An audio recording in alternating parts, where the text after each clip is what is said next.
country bunny and the little gold shoes. And here's that mama bunny with all her little children.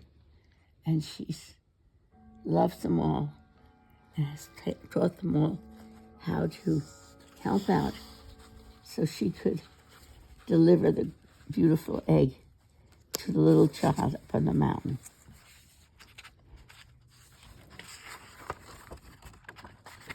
Oh, my little country bunny with her little pink dress. Yes. The country bunny and the little gold shoes. So just tell us about these pictures. When one of the Easter bunnies grows old and can no longer run fast, the old, wise, and kind grandfather bunny, who lives at the Palace of Easter Eggs, calls the bunnies together from the whole world to select the very best one. And there are the big bunnies saying, "Oh," and they have long legs. They can run so fast. But they laughed at the little country bunny, told her to go back. "You cannot deliver that lovely Easter egg. We will do that." And look at there And she the is. big white rabbits and the jack with the long legs laughed and laughed, and they said, "What did we tell you? Only a country rabbit would go and have all those babies. Now, take care of them and leave Easter eggs to the great big bunnies." And these went. Then two of them she gave little brooms, and they swept out the cottage, and two she taught to make the beds, and two went with her in the kitchen, and two were the dishwashers and made the glasses shine like crystal. And two had little wash tubs. Yeah, and two full did of the soap sewing suds. and the mending. Yes, she taught all the little bunnies. And there was one little bunny, when she'd given out all of the tasks, she looked around, and there was only one little boy bunny left. And he was sad and lonely. And Mother Cottontail said to him, "You are the most polite of all the children, and I shall make you keeper of my chair. And wherever I come to enter dinner, you will seat me politely at the table." Oh, that little boy bunny was so proud. He had that job. And there is one of the big bunnies. Yes, so she was called, all of her cottontails, and they set off to the palace. And there's the wise old bunny. And they jumped and they ran and they showed him their pretty white fur, and they showed that they were very fast and very clever. Yes. And here are all the bunnies doing what they needed to do. And there's the country bunny with all her babies. And there she is. But there is the wise old bunny. He was very, very wise. He didn't pick anyone. He said to them, "You are pretty and you are fast, but you have not shown me that you are either kind or wise." Then his kind old eyes looked everywhere, and they rested on who? They rested on little Cottontail Mother Bunny. And she stood with her children around her. And he called her to come right up to the palace and step. So she took her 21 children and went up and stood before him. And when he spoke, his voice was so kind that she was not frightened at all. And he said, what a large family you have, my dear. I suppose they take all of your time." "Oh, no," she said. "When they were babies, that was so. But now they are so well trained that they do most of the work for me." "Ah," he said, smiling, "you must be very wise to train so many children so well. But tell me, do they always look so happy? And do they always hold their heads up so prettily?" "Indeed they do," she answered. "We never have a cross word in our little country cottage. And if I do say it myself, they do carry their ears better than most bunnies. Then he said, patting the nearest bunny on the head, you must be the very kind indeed to have such a happy home. At that, Mother Cottontail started to laugh when he said that he was going to make her his 5th Easter bunny. She whispered to the little bunnies, and every rabbit on the lawn looked to see what would happen, and the old grandfather leaned forward to watch. Suddenly, all 21 of her children raced away, and Cottontail dashed after them. In no time at all, she had them all back in front of the palace. Then the old, kind, wise grandfather bunny said, I see that you are swift also. It is too bad that you cannot go to carry my eggs, because you will have to stay at home to care for your children. And Mother Cottontail said what? They will be better. They will take better care of the house than I. Then she called them up 2 by 2. And as she put her hands on the heads of each pair, she said, these are my sweepers. They keep the cottage clean as your hand. And these make the beds without a mistake. And these cook my dinner. These wash the dishes. These tend the garden. They wash and dry all the clothes. These do the mending. They sing and they dance to keep us happy, merry while we work. They are learning to paint pretty pictures on our walls. And the littlest one always pulls out my chair for me when I sit at the table.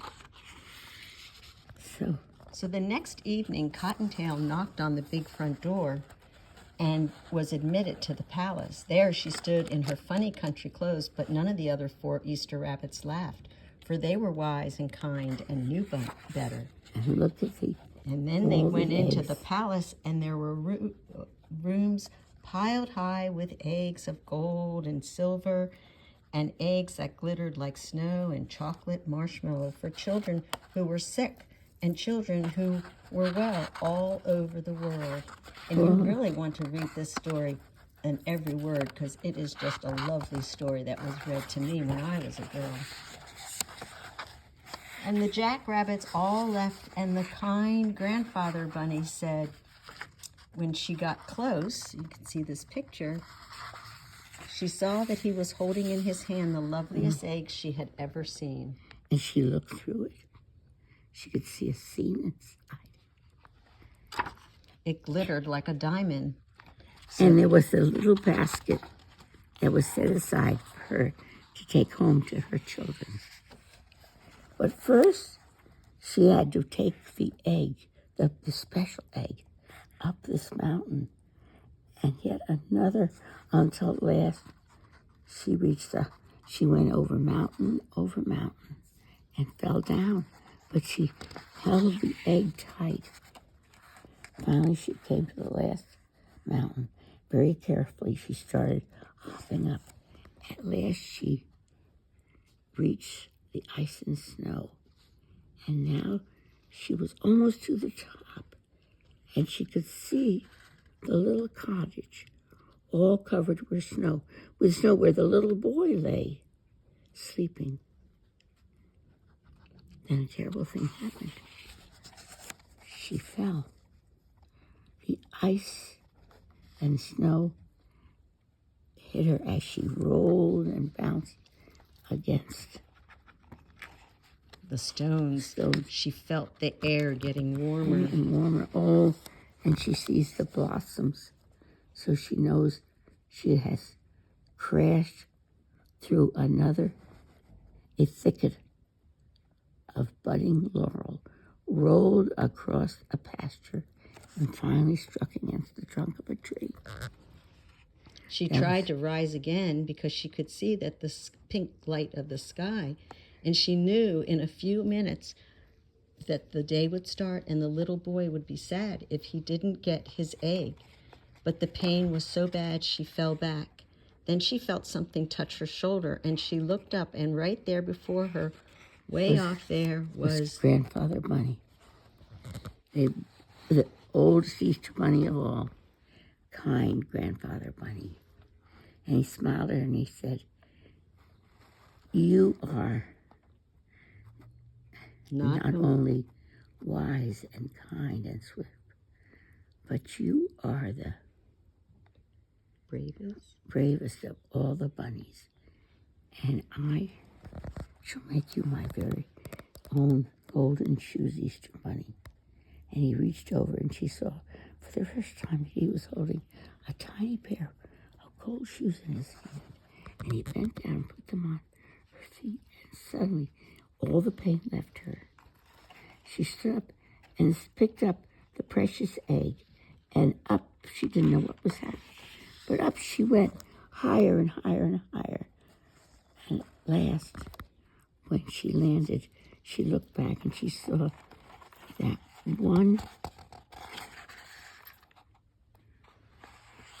jump had gotten her to the very top of the mountain, and there was the little house where the little boy lived. She'd come all that way, and there was the little boy, and she laid the beautiful egg in the little boy's hands, and she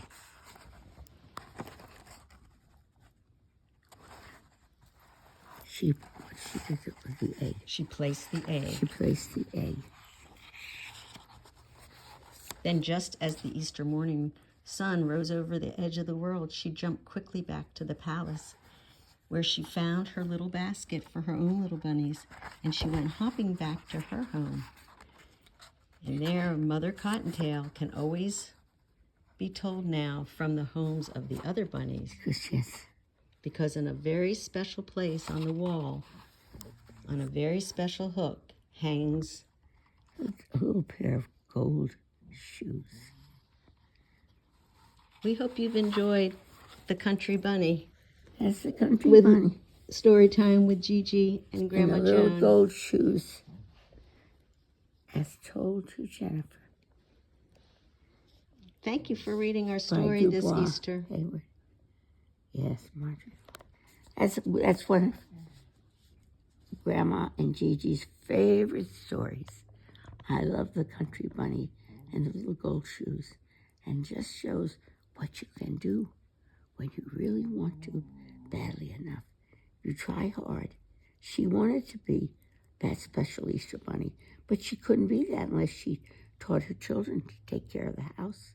And they worked together, 2 by 2, kept the house clean, did the dishes, did the cooking, did the laundry, and she got to be the Country Bunny and deliver the egg and wear the little gold shoes that the great-grandfather Bunny gave her.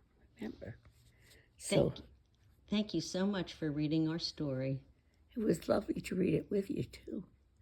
And to read it with Lee. Got to read it. And Lacey sat here and listened, too. Enjoy this lovely story, The Country Bunny and the Little Gold Shoes. Thank you. And know if you try hard enough, and you wish hard enough, and you dream hard enough, you too can be like the Country Bunny and get up that mountain.